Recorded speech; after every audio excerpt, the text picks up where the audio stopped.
গরমের আমেজ আসতে না আসতে আপনার ছাদ বাগানে সমস্ত প্রজাতির আমলকি গাছগুলোতে প্রচুর পরিমাণ বেয়ারিং অর্থাৎ ফুলের দেখা মিলবে। সঙ্গে সঙ্গে কচি পাতাও আপনি দেখতে পাবেন। এই সময় থেকে আপনার ছাদ বাগানে প্রচুর পরিমাণ পরিচর্যার পরিবর্তন আনতে হয়।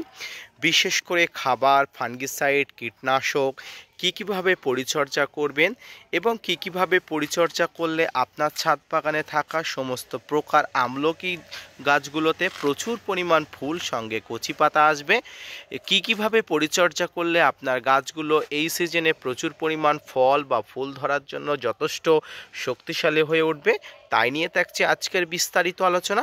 ভিডিওটি না স্কিপ করে কন্টিনিউ করুন।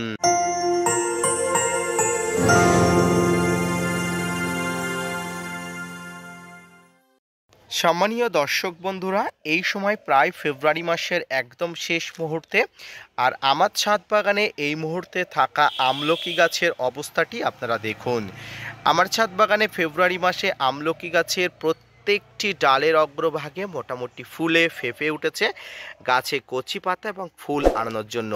কিছু কিছু জায়গায় তো প্রচুর পরিমাণ ফুল আসার একটা প্রভাব দেখা দিয়েছে, যেমনটি এখানে আপনারা দেখতে পাচ্ছেন। এখানে গাছে কচি পাতা আসছে, সঙ্গে এখানে কিন্তু গাছে ফুল আসে। যাদের আমলকি গাছ সম্পর্কিত ধারণা আছে তারা জানে আমলকি গাছের কচি পাতার সঙ্গে কিন্তু প্রচুর পরিমাণ ফুল আসে, এবং গাছটা যদি আপনারা পরিদর্শন করেন তাহলে অবশ্যই বুঝতে পারবেন গাছের মাথা অর্থাৎ অগ্রভাগ থেকে সমগ্র নিচের অংশ পর্যন্ত প্রচুর পরিমাণ কিন্তু ফুল আসা বা প্রচুর পরিমাণ পাতা আসার জন্য গাছটি প্রস্তুতি নিচ্ছে। তো এই সময়টাই কিন্তু আপনার কাছে অত্যন্ত গুরুত্বপূর্ণ একটি সময়, তাৎপর্যপূর্ণ একটি সময়। এই সময় আপনাকে বিশেষ কয়েকটি দিক আপনাকে ফলো করতে হবে। প্রথম যে দিক সেটি হচ্ছে এই সময় গাছে কিন্তু যথাযথ কিন্তু জল সরবরাহ করতে হবে, কারণ এই সময় গাছে ফুল আসার সময় গাছে কিন্তু আপনি যথাযথভাবে জল সরবরাহ না করতে পারলে এই যে কচি পাতাগুলো শুকিয়ে ঝরে পড়ে যাওয়ার সম্ভাবনা থেকে থাকে, সেক্ষেত্রে কিন্তু আপনি আশাহত হতে পারেন। তাই সম্মানীয় দর্শক বন্ধুরা, এই সময় গাছের গোড়াটা আপনারা একদম ভিজা ভিজা করে না রাখলেও মোটামুটি একটা জলের যেন আস্তরণ থাকে গাছের গোড়াতে, অর্থাৎ মাটিগুলো যেন একটু ভিজা ভিজা থাকে, খুব শক্ত না থাকে এমন অবস্থা থাকে, অর্থাৎ মাটিগুলো যেন হাত দিলে সহজেই গুঁড়ো হয়ে যায়, অর্থাৎ যাকে বলে পুরো শুকনোও না বা পুরো ভিজা ভিজাও না, এমন অবস্থায় অবশ্যই রাখবেন। এর পাশাপাশি এই সময় গাছের গোড়াতে আপনি কি খাবার দেবেন? অনেকে বলছেন এই সময় কি গাছের গোড়াতে কোনো ভারী খাবার দেওয়া যাবে? উত্তরটি হলো না। এই সময় অর্থাৎ এই যে ফুল বা বিয়ারিং হওয়ার সময় এই ফুল বা বিয়ারিং হওয়ার সময় গাছে কিন্তু কোনো খাবার দিতে নেই, তাহলে কিন্তু গাছ তার ফুল আনানো ভুলে গিয়ে গাছের কচি পাতা আসবে অবশ্যই, কিন্তু ফুল আসবে না। তাই গাছকে একটু কষ্টের মধ্যে রাখতে হয়, সেটা জলের কষ্ট, খাবারের কষ্ট, মেনটেন্সের কষ্ট, সব কিছু দিয়ে কিন্তু গাছকে বুঝিয়ে দিতে হয় গাছ থেকে আমরা ফুল চাই, যদি সেটা ম্যাচুরিটি কোনো গাছ হয়ে থাকে। তাই সম্মানীয় দর্শক বন্ধুরা, এই সময় গাছের গোড়াতে কোনো প্রকার খাবার আপনি দেবেন না, বিশেষ করে ভারী খাবার। তবে হ্যাঁ, এই সময় আপনি কিছু প্রকার মিশ্র খাবার আপনি গাছে স্প্রে করতে পারেন। কি খাবার স্প্রে করতে পারেন আসুন এবার আপনাকে বলে দিই। প্রথম যে খাবারটি স্প্রে করতে পারেন সেটি হচ্ছে 0050, যেটাকে সালফেট অফ পটাশ হিসাবে গণ্য করা হয়। ছাদ বাগানি হিসাবে আমরা কিন্তু এটাকে জানি 0050 বা সাদা পটাশ নামে। এই 0050 দেওয়ার কারণটা কি? গাছে ফুল ফল বা গাছের পাতা আসার সময় গাছের কিন্তু একটা শক্তি সামর্থ্য দরকার হয়, গাছের কিন্তু একটা রোগ প্রতিরোধী ক্ষমতা হওয়ার দরকার হয়। তাই এই পটাশের মধ্যে প্রচুর পরিমাণ রোগ প্রতিরোধী সমস্ত প্রকার উপাদান থাকে, আপনারা অবশ্যই এটি দিতে পারেন। এই পটাশকে আবার দুই ভাগে ভাগ করা যায়, একটি লাল পটাশ যেটাকে এমওপি বলা হয়, অপরটি সাদা পটাশ যেটাকে এসওপি বলা হয়। সেই এসওপি অর্থাৎ 0050কেই আমি কিন্তু স্প্রে করতে বলছি। প্রতি লিটার জলে 1 থেকে 2 গ্রাম নিয়ে আপনি সপ্তাহে একবার করে স্প্রে করবেন এই ধরনের বিয়ারিং বা সবেমাত্র মুকুল আসা গাছগুলোতে।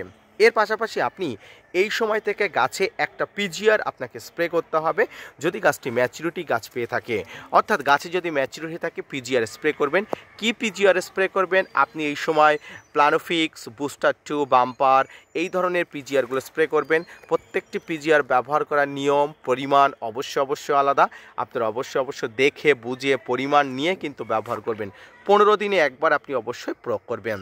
সম্মানীয় দর্শক, খাবারের যে কথা বললাম তার মধ্যে যে আমি যে খাবারটির কথা বললাম, এই খাবারটির সঙ্গে আপনি অপর একটি খাবার দিতে পারেন, সেটি হচ্ছে যে পটাশের কথা বললাম, অর্থাৎ একটি পটাশের কথা বললাম যেটা 0050। এই পটাশটি যদি আপনি জৈবভাবে দিতে চান, কলার খোসাকে জলে ভিজিয়ে 3 থেকে 4 দিন রেখে সেই জলটা আপনি এই গোড়ায় দিতে পারেন।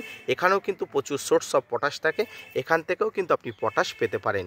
এর পাশাপাশি গাছে একটি ফাঙ্গিসাইড এবং একটি কীটনাশক কন্টিনিউয়াসলি প্রয়োগ করে যেতে হবে, গাছে যতদিন ফুল ফুটে না যাবে। অর্থাৎ কী ধরনের কীটনাশক, আপনি কার্বনডাজিম, ম্যানকোজাইব গ্রুপের বা আপনি যে কোনো মানের আপনি ফাঙ্গিসাইড আপনি প্রয়োগ করতে পারেন। আপনি এর সঙ্গে ইমিডাক্লোপিড বা সাইপারমেথ্রিন গ্রুপের যে কোনো কীটনাশক প্রয়োগ করতে পারেন। তবে আমি বলবো এই সময় স্প্রিং এবং কনফিডার, অর্থাৎ স্প্রিং নামের যে ফাঙ্গিসাইড এবং কনফিডার নামের যে কীটনাশক অর্থাৎ ইমিডাক্লোপিড গ্রুপের যে কীটনাশক, এটি কিন্তু একসঙ্গে মিক্স করে নিয়ে আপনি সপ্তাহে একবার করে এই ধরনের নতুন পাতা আসা বা নতুন কুড়ি আসা বা নতুন বিয়ারিং হওয়া গাছে অবশ্যই স্প্রে করবেন। এতে কি হবে, এতে গাছে ফাঙ্গাসের উৎপাদ যেমন কমবে, গাছে কীটপতঙ্গের আক্রমণ কিন্তু খুব দ্রুত কিন্তু কমে যাবে। তাই সম্মানীয় দর্শক, অবশ্যই কিন্তু এই ধরনের আমলকি গাছে ফুল আসার মুহূর্তে, কচি পাতা আসার মুহূর্তে আপনার গুরুত্বপূর্ণ পরিচর্যা কিন্তু গাছের উপরে অ্যাপ্লাই করতে হবে। এমন কিছু ভুল পরিচর্যা, ভুল কীটনাশক ফাঙ্গিসাইড অ্যাপ্লাই করবেন না যাতে গাছ এফেক্ট হয়, এবং গাছ এফেক্ট ফেলে কিন্তু আপনার ফুল আসা বন্ধ হয়ে যাবে, এটি কিন্তু বলে রাখলাম। তাই কিন্তু ভুল করার আগে কিন্তু 10 বার ভাববেন, কি স্প্রে করবেন সেটি 10 বার ভেবে পরিমাণ, মাত্রা সব কিছু জেনে বুঝে তারপরে প্রয়োগ করবেন। সম্মানীয় দর্শক, এর পরবর্তীতে গাছে একটু সর্বোচ্চ রৌদ্র লাগানো, অর্থাৎ আপনার ছাদ বাগানে যে জায়গাটা সর্বোচ্চ রৌদ্র থাকে সেই জায়গাটায় গাছকে একটু ট্রান্সফার করতে পারলে ভালো হয়। যদি না পারেন কোনো অসুবিধা নেই, আপনার গাছে একটু রৌদ্রের প্রয়োজন। তবে যেহেতু ফেব্রুয়ারি রৌদ্র, গাছ একটু ঝনঝনে রৌদ্রের মধ্যে থাকলে আবার সমস্যা হবার সম্ভাবনা থাকে। তাই সকালের টাইমে যে রৌদ্র সেটা একটু গাছে যদি দিতে পারেন খুব ভালো হয়। যদি না পারেন কোনো অসুবিধা নেই, তবে আপনি চেষ্টা করবেন গাছকে একটু রৌদ্রের মধ্যে ট্রান্সফার করান। ব্যাস এইটুকু পরিচর্যা যদি আপনি আপনার ছাদ বাগানে এই আমলকি গাছে ফুল আসা আমলকি গাছের বেসিক দিকগুলো করতে পারেন, আপনি অবশ্যই উপকৃত হবেন। এবং আগামী কয়েকদিন পরে আমি আমার গাছের অবস্থা কেমন, কতটা ফুল এসছে, কতটা পাতা এসছে এবং কতটা বিয়ারিং হয়েছে সে সম্পর্কিত আরও একটি ভিডিও করে দেবো। এই মুহূর্তে আপাতত কোনো খাবার দেবেন না, শুধুমাত্র যে খাবারটি কথা আমি বললাম স্প্রে ফর্মে সেই খাবারটি দেবেন। যে পিজিআরের কথাগুলো বললাম সেগুলো স্প্রে করবেন, যে ফাঙ্গিসাইড কীটনাশকের কথা বলবেন, এইগুলো স্প্রে করলে আপনার সমস্ত প্রকার গাছের প্রবলেম কিন্তু সলভ হয়ে যাবে। আজকের ভিডিওটি এই পর্যন্ত। আজকের ভিডিওটি দেখে যদি আপনার কোনো প্রশ্ন থেকে থাকে অবশ্যই কমেন্টস করবেন।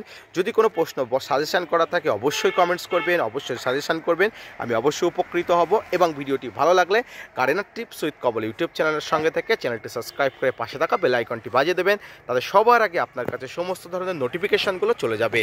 ধন্যবাদ।